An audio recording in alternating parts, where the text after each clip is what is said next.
Olá pessoal, tudo bem? Bem-vindos a Farol do Além e este é mais um vídeo do canal.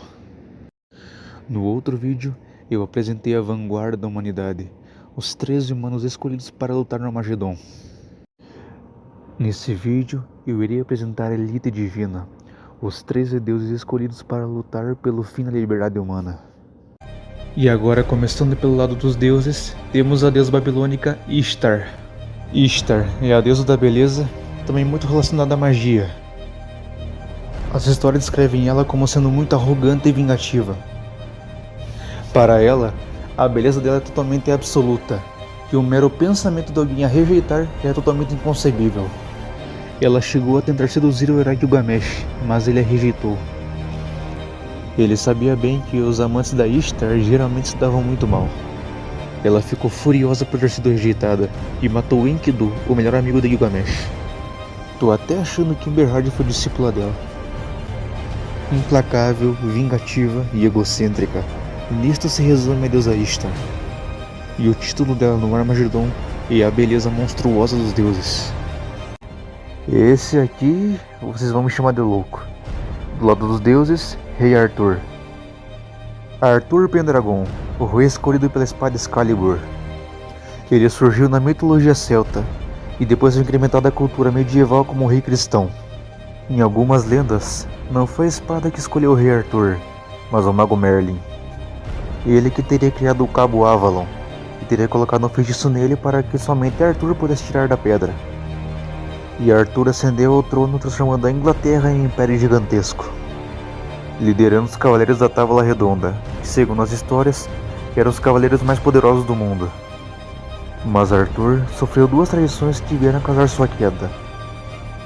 Primeiro foi de sua esposa Guinevere, que o traiu com o cavaleiro Lancelot, e depois por seu filho Mordred, que se rebelou e tentou matar seu pai. O título dele no Armagedon é o Rei Traído pela Humanidade. E o próximo lutador das divindades é o Cavaleiro da Morte.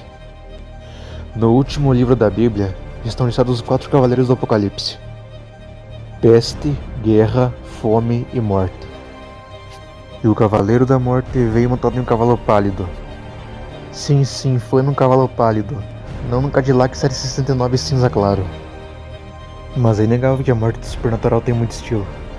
Mas enfim, após aparecer no Cavaleiro da Morte, a Bíblia diz que o inferno o seguia, e que todas as calamidades dos cavaleiros anteriores estavam presentes nesse, pois todas levam à morte. E o título dele no Armagedon é a primeira morte de todo o universo. E o quarto lutador do lado dos deuses é o Titã Cronos. Ele foi o filho de Urano, segundo rei do Olimpo e pai de Zeus. As histórias contam que ele tomou o trono de seu pai após tê-lo castrado sob ordem de Gaia. E os testículos de Urano caíram no mar e deram nascimento à deusa Afrodite. É o que dizem. Não questione a mitologia. Mas enfim, Cronos se ascendeu como rei do Olimpo e provou ser um tirano muito pior do que seu pai. A sua sede por poder e controle era tanta que ele começou a devorar seus filhos um a um após nascerem. Apenas seu último filho sobreviveu, pois foi salvo pela sua mãe Reia, e este era Zeus. E Zeus que foi responsável por liderar a revolta contra Cronos na Titanomaquia. O título dele no Armagedon é o Senhor do Tempo Profano. E em seguida ao lado dos deuses vem o demônio Belial. Belial é um dos demônios mais antigos da tradição judaico-cristã. O seu nome aparece pela primeira vez no Antigo Testamento, no livro de 1 Samuel. Lá, a mãe de Samuel implora para que o profeta Eli não a tome por filha de Belial. Dizer que alguém era filho de Belial seria o equivalente hoje em dia a chamar alguém de desgraçado. Uma pessoa amaldiçoada sem a graça de Deus. Em tradições posteriores, ele seria o maior demônio do inferno, atrás apenas de Lúcifer. Em vertentes judaicas, ele seria o demônio da depressão e da tristeza. E o título dele no Armagedon é Entre o Céu e a Terra, o mais desonrado. E agora, a divindade demoníaca chamada Beelzebub. Sim, eu sei que Beelzebub está no Ragnarok original, mas eu queria colocar ele aqui. Beelzebub, segundo algumas tradições mais antigas, seria a fusão de 2 deuses, Baal e Zebut. Baal é o deus cananeu das tempestades e da fertilidade. E Zebut seria o deus das pestes e da morte. E os dois teriam se unido e deram origem a Baal-Zebut, ou Beuzebu. Mas o nome Beuzebu foi aparecer pela primeira vez na Bíblia, no Novo Testamento. Os fariseus acusaram Jesus de expulsar demônios pelo poder de Beuzebu, não de Deus. E segundo a demonologia medieval e aos grimórios de bruxaria, ele é um dos 7 princípios do inferno e o pecado capital da gula. O título dele no Armagedon é o Parasita dos Deuses. E em seguida representar os deuses, o deus primordial do Egito, Amon. Amon é a divindade mais antiga da mitologia egípcia, considerado o deus do oculto. Ele é um ser extremamente antigo provindo do Ogdoada, o oceano primordial. A sua existência antecede o mundo. Ele mesmo seria o criador do mundo na mitologia egípcia. É uma divindade tão obscura e misteriosa que o seu próprio nome significa oculto. Em algumas versões da mitologia, ele foi elevado a Deus Supremo quando se uniu ao Deus Ra, se tornando Amon-Ra. Mas não há muito que seja falado sobre ele, pois como o próprio nome diz, ele é oculto e misterioso. O título dele no Armagedon é o pai do panteão egípcio. E agora, o deus supremo da mitologia persa, Ahura Mazda. Ahura Mazda é o deus da bondade e da justiça do zoroastrismo. Ele é o exato oposto do seu irmão Ahriman, que é o deus da destruição e da maldade. O zoroastrismo, a religião persa, era uma religião que tinha uma crença muito similar ao cristianismo.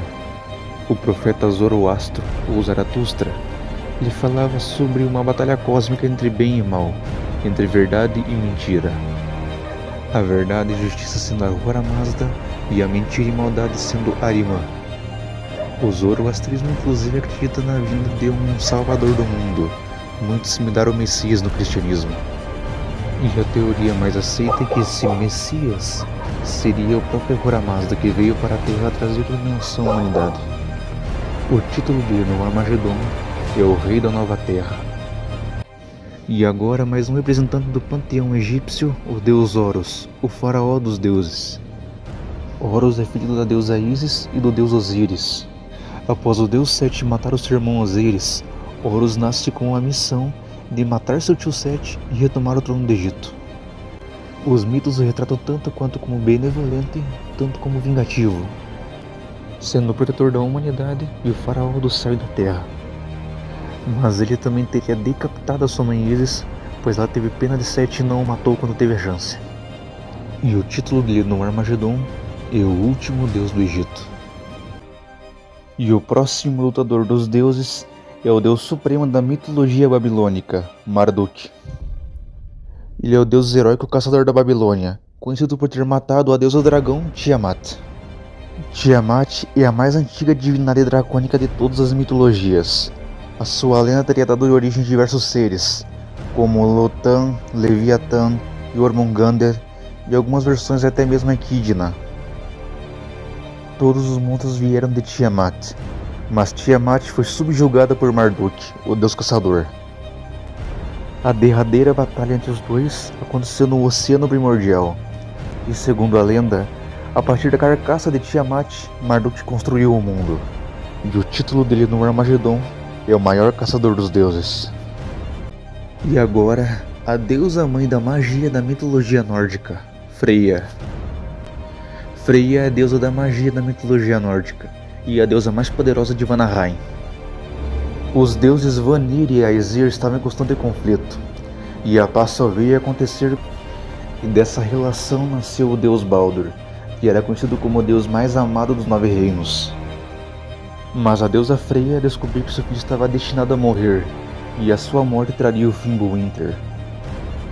E ela então percorreu o universo inteiro atrás de cada criatura, cada minério, cada elemento, fazendo todo o universo jurar que jamais machucaria Baldur. Mas isso durou apenas até o momento em que Loki descobriu que a única fraqueza de Baldur era o visco, e ele induziu o deus Hoder, um deus cego, a matá-lo. O título dela no Armagedon é a deusa mãe das bruxas. E em penúltimo lugar, um dos maiores monstros de todas as mitologias, Tifão. Tifão, em poucas palavras, é a arma suprema da mitologia grega. Ele é filho de Gaia, a Mãe Terra, com Tártaro, que é o próprio submundo. Ele é o pai de todos os monstros da mitologia grega. Todos os monstros são descendentes dele. Leão de Nemeia, Hidra de Lerna, Esfinge, todos são filhos de Tifão. Gaia não criou Tifão como um filho, mas como uma arma projetada especificamente para matar o próprio Zeus. E na versão romana do mito, Tifão conseguiu. Ele afastou todos os deuses e dilacerou os Zeus, arrancando todos os tendões do seu corpo e os levando para sua caverna como se fosse um troféu. O título dele no Armagedon é o Rei de Todos os Monstros. E por último, o deus da lua esquecido da mitologia japonesa, Tsukuyomi. Tsukuyomi é irmão da deusa Amaterasu e o filho dos deuses primordiais Izanami e Izanagi.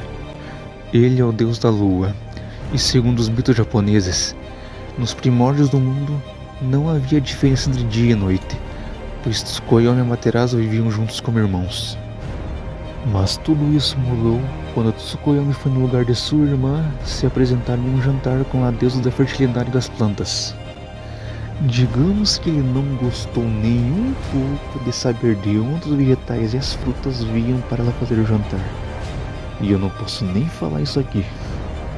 Mas após descobrir, ele fica morrendo de nojo e despedaça a deusa, e Amaterasu bane ele para o outro lado do mundo.